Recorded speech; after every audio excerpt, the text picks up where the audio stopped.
Welcome back to the 27th episode of the Knicks Rewind podcast. I'm Johnny Curvin. I'm Owen Smith. And we've got kind of a weird episode today. We're going to revisit the Porzingis era in New York, and we're going to talk about the trade and our reactions and everything, because we weren't doing this podcast a couple of years earlier when the trade went down. So we're going to talk about the draft, and then his rookie season, his second season, his third season, and then the trade. And we're just going to go through it and talk about some of his best games, some of the Phil drama, etc., etc. So, yeah, be sure to check out Twitter at Knicks Rewind Pod, our website, knicksrewind.com, and yeah, let's get into it.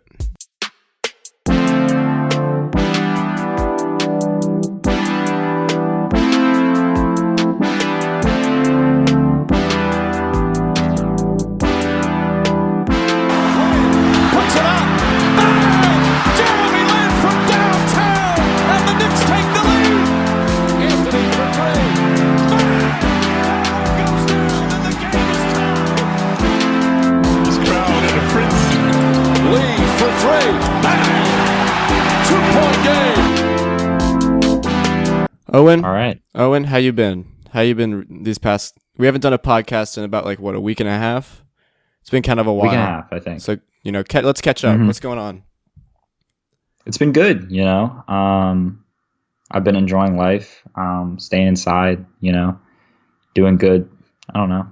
Yeah. What about you? The weather's finally getting better. I'm upstate, so I can go outside a little bit, and we've got a yard out here, so it's been nice to have the warm weather. It's been in the 80s and the 70s, so we finally had a shift from all the rain and everything. Yeah, I agree. So let's get into it. The 2015 NBA draft. We were the worst team in the league, obviously. We had that year before. That was horrible. We wanted the first overall pick. We were the second worst team in the league. Wait, didn't we have 17 wins that year? Yeah, but we weren't the worst team in the league. Timberwolves were 16-66. We were 17-65. Oh, okay. But we were hoping for the first pick. Because they had the best odds. We won 2 games at the end of the year. I think we went 2-1 in our last 3 games or something. And the worst team in the league, Timberwolves, got the first overall pick, and we got the 4th overall pick. Right, so we slipped a little bit. We were hoping for a top 3. We got the 4th. And I remember we were watching the draft together. We had a little draft party, and everyone knew that Cat was going first, so that was set in stone. Then D'Angelo Russell went second to the Lakers, which was the first surprise of the draft, and we were like, "Oh my god, we might get Okafor." Yeah. But obviously, then Philly picked Okafor. I never wanted Okafor. Yeah, and then your boy, you've liked him since day one, even before we drafted him, Porzingis. I was never when we drafted him, I was worried, and I didn't really know much about him. But you were ready to, hop on the train, and you were following him for a while. Yeah. Full disclosure, at the beginning of this episode, I was just about as big a Porzingis fan as you can possibly be. So this might be a tough episode for me. You were late to him on the tall, lanky white dudes. Yeah, I mean, everyone kind of I don't know. It's cool to have an NBA star that looks kind of exactly like you. I'd literally go places and everyone would be even last summer I was at basketball camp and literally the head trainer, this is after he got traded, called me Porzingis all the time. Yeah. It was just sad. I was okay. Yeah. So we drafted Porzingis, and there's a summer of hope, and we had Phil Jackson and everything. And then I think, how long after the draft did Phil say that Porzingis might be too tall for the game? I think it was leading up to the season. I think he was on First Take, and he was yeah, similar to Sean Bradley, he might just be too tall for the game. And it's just one of the many things that Phil has just said out loud that should probably be kept to himself. Yeah, not said on national television. Yeah. So that happened. But that kind of got forgotten. Yeah, that was kind of forgotten about. You had to remind me about that. I didn't remember that. And then his rookie season, the team finished 32-50, but it was an exciting season. We had Melo, Porzingis, et cetera, and we were at the home opener where we lost to Atlanta. But one of the favorite plays that we saw live was the spin dunk off of Paul Millsap on the fast break, and that got the Garden going. That was tough. Yeah. That was tough. That was a nice, Yeah. that was really nice. And he had a bunch of great moments that year. Johnny made fun of me for this when we were making the outline, but I remember he had 29 against the Hornets at home. He also had his nasty putback dunks. Yeah, against like over Aldridge and against the Raptors. He did like 3 of them within the span of a couple weeks. Yeah, and he kind of had this like grit and like, like coolness about him that like every Knicks fan just kind of like fell in love with. Yeah, he had like the swagger, and then New York immediately kind of related to him. Like he spoke perfect English, like made jokes. I don't know, like started saying "fuck out of here," all that stuff. And then the team also had like guys like Jerian Grant, Galloway, which I don't know, I was excited about, and Derek Williams had a little career resurgence, and things were looking good. We didn't win that many games, but 32 was definitely an improvement from 17. Yeah, I mean 15 plus. Yeah, adding 15 wins is a for sure thing. It's a sign of success. Yeah. Yeah. So we were like I said, we were at the home opener, and then he had a shoulder injury late that year, but overall, it was a good season for Porzingis. Let me pull up his stats really quickly to get the exact numbers. He had 14.3 points per game, 2 blocks, which was great for a rookie. I think he led rookies in blocks. Yeah, in blocks, yeah. And shot good from the line. And he was just obviously the guy that you could go to. He's a stretch big and, stuff like that. No, he was new and he was exciting, and he hit threes and dunked the ball and, like hustled, and all those were exciting things, and like the expectations were sky high for KP going into year 2. And then it was the trend started, but we thought this was kind of like just like a rookie wall. Well, we started 22-22, but then we fell off drastically because Porzingis started playing worse, and the team just got worse. And then obviously we had playoff hopes at the first half of the year, but it didn't end up, No, I mean the team wasn't great, like in theory. I mean, we were like very mediocre, and then like a couple of people got hurt, and I mean I don't remember much about that, like falling apart, and then Fisher got fired and we hired Rambis, and we lost a bunch of close games, which is usually how a team like that falls apart. Like a not great team that kind of treaded water for a while, got lucky in a couple of close games, and then stopped getting lucky in close games. Because good teams win close games, bad teams lose them generally. Yeah. So let's go into his second season. That we did a podcast on this season about 2 weeks ago. It was the Derrick Rose, Joakim Noah era, and this team was obviously a shit show. And we lost one extra game than the year before. But Porzingis was looking good. He had almost 19 points per game. He had some specific games that if you want to talk about, you can. And he just had a really hot start. And, the team, there wasn't as much chatter because the team had guys like Melo and Derrick Rose, guys with big egos, and, even Brandon Jennings, my guy back in the day. But everyone knew what Porzingis was about during this time. Yeah, no, he was good. He looked really good. At times he looked like frail and fragile, I'd say, in terms of like he first started really getting hurt. I feel like this year, his injury that kind of hampered him for a while, but he also had some crazy good games. Like he had some crazy moments. Like I remember he went toe to toe with Giannis, and we had lost like 4 in a row at that point. We were like falling apart, and KP hits a 3, comes down the court, blocks 2 shots. Blocks Giannis twice, I think, and then pulls up from like the logo and drains a 3. And I remember being in the car, like listening to that on the radio, and I like slammed like my hands so hard on the car seat, I like hit a seatbelt, and I like had a big cut on my hand for like a few months. But no, like I was excited. And I don't know, we kind of fell apart. That team fell apart. I mean, we did a whole episode on that season, so be sure to check that out. Yeah. But it was a good year for KP.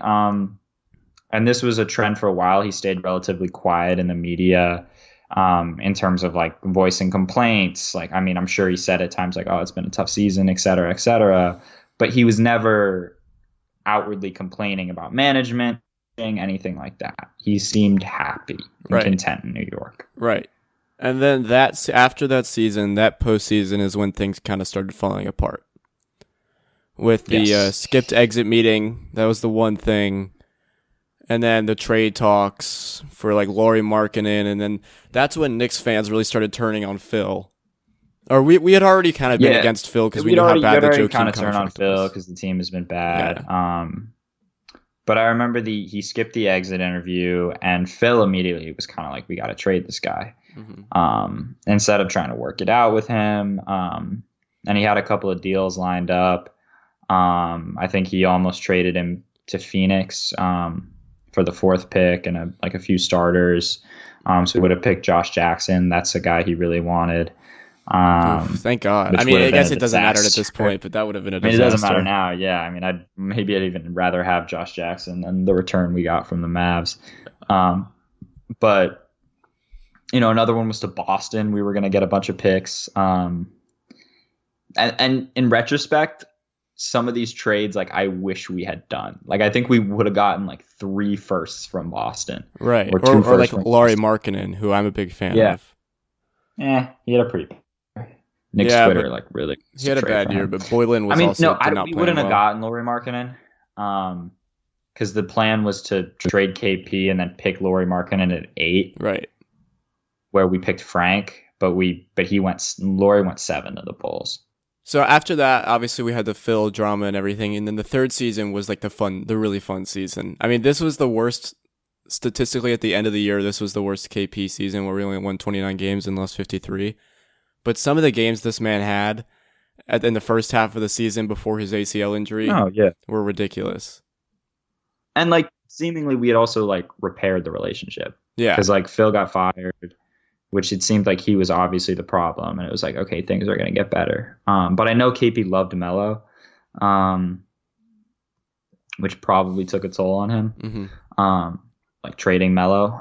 And then KP started balling out, like really balling out. Yeah. Not even like, occasional 30-plus point game his sophomore year. Like he had like 6 or 7 30-point games within our first like 15 last. Like he was going crazy. Yeah, for sure. Blocking and then shots, like he had the 40 ball versus Pacers, the 38 versus Nuggets, 35 versus, and then the Lakers game was one of my favorite Knicks games of the past few years.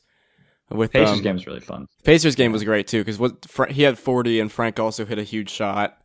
Yeah, KP, like, I think we were tied with like a minute left, and KP like got doubled and passed it to Frank. Yeah, and Frank stepped in and buried drilled it, and the whole bench was going crazy. Yeah, that was a fun ass game. And then the Lakers game for me was so fun. He hit 38. Frank had that deep ass end of the shot clock buzzer beating 3, which was a huge shot. And it was just the Knicks going back and forth. Like in terms of entertainment, like that was one of my favorite games. No, and like LeVar was sitting courtside, and going crazy. And KP and Lonzo, there was a point they hit like straight threes. Mm-hmm.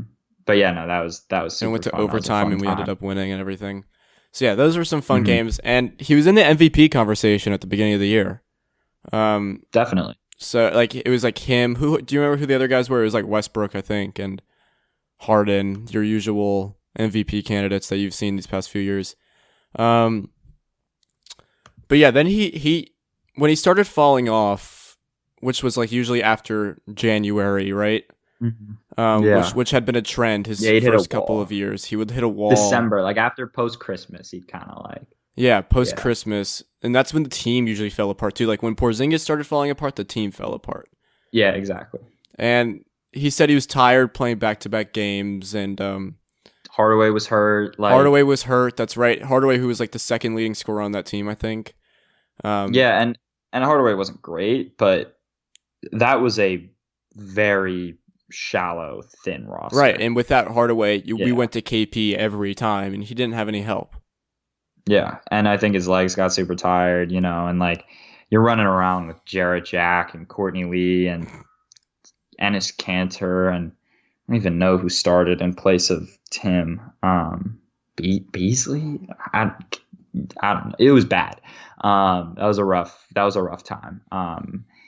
And it was just, I felt this like growing sense of anxiety about like KP and the Knicks and everything. Cause I was like, where the hell do we go from here? Like, we don't necessarily have a lot of exciting young players. We have Like, Porzingis. we're not, We don't have Mitch yet or anything. we don't have Mitch. We don't have. That's one thing I wish I could have seen was Mitch and KP play together. Totally. We didn't have. And I was nervous. I was nervous for kind of like deep down, kind of nervous for how it goes. And we always kind of felt were, he was unpredictable too. Like we knew he was from Latvia. We knew his brother was like had a relationship Giannis with him. Was weird. Yeah. So he was an unpredictable player, and then February 6th, he tore his ACL. This was a very devastating night for Owen and me. This was dark, man. I was so sad. Yeah, I remember after that game, we were just staying up mad late. We had school the next day, but we were just like, we gotta figure out what happened. And then later that night, around like midnight, I think it came out that he tore his ACL. No, I just like sat on my phone. I decided I wasn't going to bed until I got the notification. Because when somebody hurts themselves and before you kind of know what it is, there are all these like Twitter doctors that are it looks like a torn, and I was like, I had all these thoughts in my head, and like, so it's like never like a partially torn ACL, or like I wanted it to be like a partially torn ACL, MCL, PCL, whatever. And then I got the notification, Kristaps Porzingis has torn his ACL, and it was just like the most crushing moment of my life. Yeah, it was literally brutal. Like, I don't cry at all, and I swear to God, I teared up that night, and was like, I was so sad. It was horrible. It was horrible because he was our guy, and we've been watching him forever, and we were like, he's the future, and we can't watch him next year, and we know he's a 7'3" dude, and it's gonna be very hard for him to come back from this injury. And it's going to take a very long time. Yeah. So the season becomes screwed after that, and we suck. But he does sit on the bench during the home games. He doesn't travel with the team, but he still seems excited to be there and still seems supportive of his teammates, which was a good sign. Yeah. He didn't just go MIA. Yeah. No. I mean, no, KP seemed like a good dude. And I mean, this was a tough time for Johnny and I. Because Johnny and I, like, we were big KP fans. Mm-hmm. Like one time after school, like on a random Tuesday or Monday, we went to KP was having an autograph signing in New Jersey. Mm-hmm. And Johnny and I got on a train, like took the path to New Jersey, and they were giving out 100 pairs of shoes, and we got there early. And they told us there were no shoes left. Mm-hmm. And John and I were walking away, like all pissed off, like, and the lady runs after us and grabs us. They were like, we found an extra pair of shoes. Come. We waited in line. It was all night. Like we went to like you stayed in line. I would go to get like dinner for us. Pizza. I was going to get pizza, right? And we were sitting on the floor, and we were the last people in, and we'd made it. And yeah, we were the last people in. We waited so long. I remember like we dapped up KP, took photos with him. That was pretty hype. Yeah. So long story short, we were big KP fans. Yeah, big KP fans. Yeah. It was rough. But then that offseason, we didn't hear much from him. Yeah, we didn't hear much from him at all. Like he was just kind of quiet. He wasn't really talking to the media. And then that offseason, he was coming out with these workout videos, and there was excitement. And he was like, he's already back. He's gonna be back next year. So yeah, other than like the workout videos, he wasn't talking that much this offseason. He wasn't like, he didn't hint on wanting to leave. Right. So no, like, and then he showed up to media day, I remember, and looked happy. Like he looked like very content with the direction of the franchise and everyone. And yeah. And remember, if you remember clearly, Fizdale went to Latvia. That's right. Because he was like to make sure the relationship was good. And they were going to be on the same page, and he literally flew all the way out there just to talk and stay with KP's family for a bit. Yeah. Yeah. I mean, it looked like we were going to do it. Yeah. And the year started, and we sucked. And little things started coming out about how the Knicks like might not give KP an extension, how KP might not want to sign an extension. And like, I never really thought much of it. I'm like, he's signing an extension, like he's staying. Because we didn't sign him to a rookie extension so we could like maintain our cap space. Mm-hmm. We waited to try to sign KD or whatever. And then you want to tell this from your perspective? The trade? Yeah. Yeah, let's move on to the trade. So, I'll start with mine, where I was when it happened moment. It was after school, just after school around 3 o'clock, and I was just in the school gym playing basketball with some of my friends. I get a notification saying like that Porzingis requests a trade out of New York. And I was like, holy shit, what? So I'm like shaking, I'm freaking out, and 15 minutes later or something like that, the trade is official. We traded Porzingis for Dennis Smith Jr., a 2021 first-round pick. What was the other pick again? 2023. 2023. Because I don't think you can't trade picks in consecutive years. Right. So we got that little return, and I was like, oh my God, what just happened? What is wrong with our front office? I was pissed off. And I was sad because I've been following this guy for years. Like I've been a huge fan. I met the guy. I felt like, oh, he's going to save the franchise. But, I genuinely felt like betrayed after that. Like I was kind of pissed off. But anyway, you go and say where you were. Yeah, so I had just, as a part of school, I went to Greece in the middle of the year for 10 days. And I didn't bring my cell phone. And so I was, I was allowed to bring my cell phone. So I was kind of cut off from everyone, staying updated as I could in sports, like checking the hotel laptop every once in a while, going on ESPN. And I would always argue with my friend Joey, shout out to Joey, on the trip about like, wait till, he was always like Nets. And I was like, just wait till KP comes back. And I'll never forget, like after the trip, I come in, whatever, I give my mom a hug, get in the car with mom and dad, and Josie, my sister, jokingly goes, guess what, Owen? Guess what? This biggest smile on her face. I'm like, what? She's like, KP got traded. And I was like, stop fucking with me. And then she was like, KP got traded. And I looked at my dad, and my dad nodded his head. I literally was like, about to like, I don't even know. And then like my dad was like, yeah, it's rumored that they have a commitment from KD and Kyrie already. Like, this might be good. And I kind of like, I didn't even know how to react. Yeah, it was just a shocking day. And then this trade was really sketchy just because it came out 15 minutes before the trade actually went down that Porzingis requested one. So obviously they'd been shopping him for a while, because you don't just hear that he wants to be traded 15 minutes and then 15 minutes later you trade him. So yeah. And like ironically, like we played the Mavs the night before, and it was rumored that like Don Nelson, who's their GM, and like Mills were like sitting together and negotiating a trade. And it was known that Perry always really liked Dennis Smith. Front office really liked Dennis Smith because they didn't make the Frank pick. That Frank pick was made by Phil. So yeah. I guess getting Dennis was a big thing. And I don't even think Dallas had that many like exciting young assets besides Doncic. Right.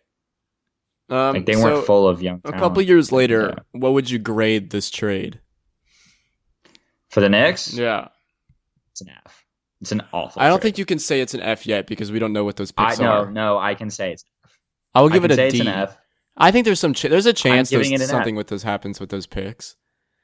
And also, if you look on the bright side, you can't grade a trade like that though. Like objectively as a trade, like sure it could turn out to be great for the Knicks, but hinging a trade like trade's effectiveness on two likely late first round picks is not a good strategy because like Dennis Smith is was the worst player in the NBA this year. He was awful.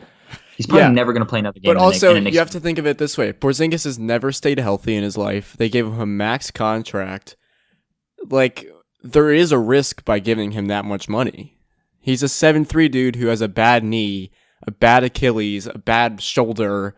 It is a risky move for them. Obviously, like, if you're Dallas, you have to give him the money. You could have gotten a good, proven young player out of it, though. Oh, 100%. Like, Dallas was not the only team that wanted to talk to KP. 100%. And the Knicks, this is just how the Knicks operate, and this is how the Knicks have operated for years, and it's like a core problem with it, is they made the trade with the hope that they would sign Right. KD and Kyrie. And you can't That's have. why they made the trade. Right. They hinged the trade on a hope. And for a really freaking long time, it looked like that was going to happen. And, the Knicks got kind of screwed, I guess, by KD getting hurt. You can't make the bet of like hoping that KD and Kyrie sign here and nothing goes wrong and they both stay completely healthy, because the Knicks weren't in a position as a team to kind of wear down like the hurt of not having KD. Yeah, the Nets totally. are, because the Nets have good young players. The Knicks don't. The Knicks needed both of them fully healthy. So yeah, it was hard. And I do personally think if KD hadn't torn his Achilles, he'd be a New York Knick right now. I agree with you, yeah. But because I do think that's where he wanted to go, but it is what it is. It's hard. It's kind of sad revisiting this because such an interesting time. But it was a fun time. My Porzingis was here, but then kind of all went to shit, and we kind of watched it all unfold, which was cool, but also sad. But anyway, that was us revisiting the Porzingis era. We didn't go as deep as we possibly could because this didn't happen that long ago, so we were just kind of, revisiting it on a shallow end. We still want to find things to talk about. We're still trying to put out Knicks stuff. We want to revisit another year because we had fun doing that. We're going to try to have another guest on soon. And, we'll see when this hiatus is over because obviously it's boring for everybody. Are you excited for the last couple episodes of The Last Dance tonight? Yeah, I am. I'm looking forward to it. Yeah. I mean, I'm kind of sad it's over. It's like the only thing that we have right now. Yeah. And, no, nothing. Just The Last Dance. Yeah. Yeah. Well, anyway, thanks for listening, guys. Stay safe. Follow us on Twitter at Knicks Rewind Pod. KnicksRewind.com is where you can listen to all of our episodes and find our show notes. And we will see you guys next week. Thanks for listening. See ya.